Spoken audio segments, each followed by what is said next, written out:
Good afternoon and welcome to Williams Dog Training Company. We're here today with Fred and Baxter, and what we're going to be demonstrating for you today is Baxter's ability to understand and respond to his obedience commands, the corrections and motivations that we use while working with him, and the training equipment that we're using.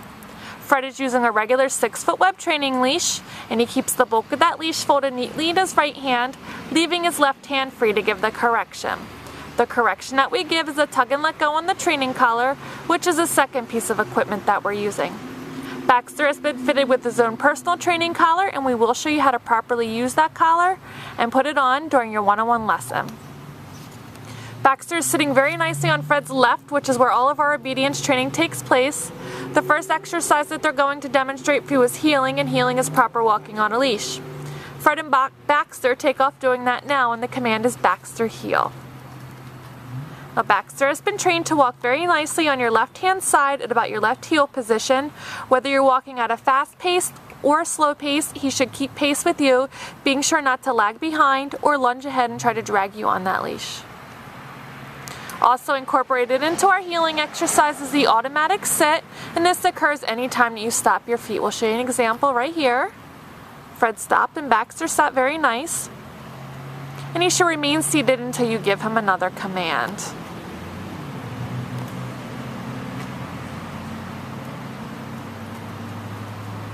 The next command that they're going to demonstrate for you is the stay command, and the stay command is a hand and voice command. You're going to use the open flat of your left palm an inch or so in front of Baxter's muzzle and the one-word command to stay.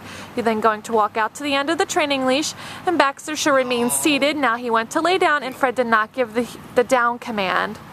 So we want to make sure that he follows through with sitting. Stay. Much better. So Fred just repeats the command and walks out to the end of the leash. Baxter does a better job this time. And this is a great command to incorporate into your everyday activities. It will help build up his self-control and maturity skills to stay for longer periods of time. Fred returns back by walking all the way around and behind him as an added distraction. Baxter did an awesome job remaining seated. And they're going to heel out of that and run through their heel sit and stay for you again.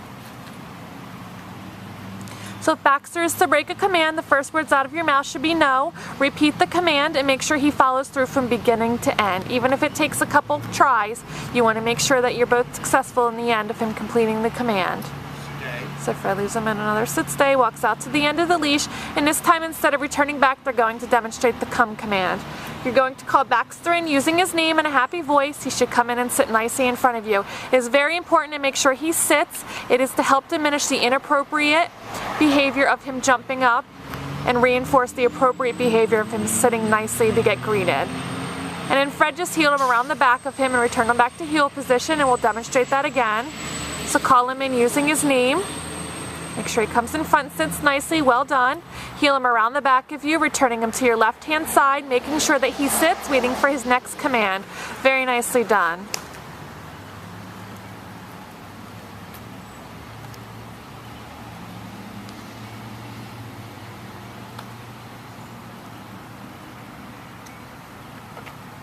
You can see Baxter is very focused on Fred, and he looks up at him waiting for his next command. He's a hard worker. Great job.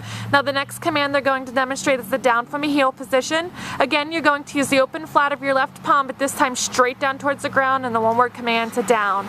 You're then going to walk out to the end of your leash, the same that you did with the sit stay. And again, this is another great command to make sure that you're incorporating into your everyday activities, because it will help build up his ability to stay for longer periods of time. Again, 1 minute. Working up to 3 minutes. Fred returns back. Great job.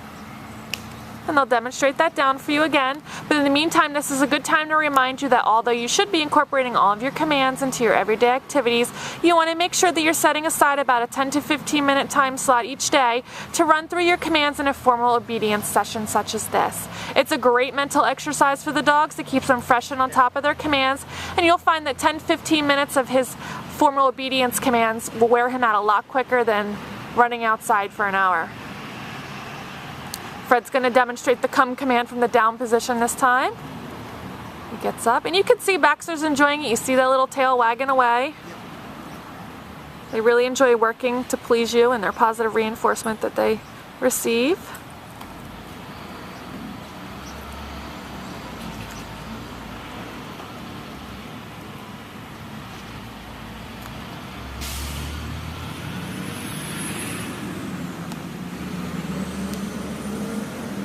So Fred leaves Baxter in a sit-stay for the last command. You're going to walk out to the end of the leash and leave him in a sit-stay. And from the end of the leash, use your right hand and give the down command. No. And he walked in. Okay. You want to make sure that he goes right down there, much better. He should down right in the position that he's sitting. He shouldn't walk in. Good job.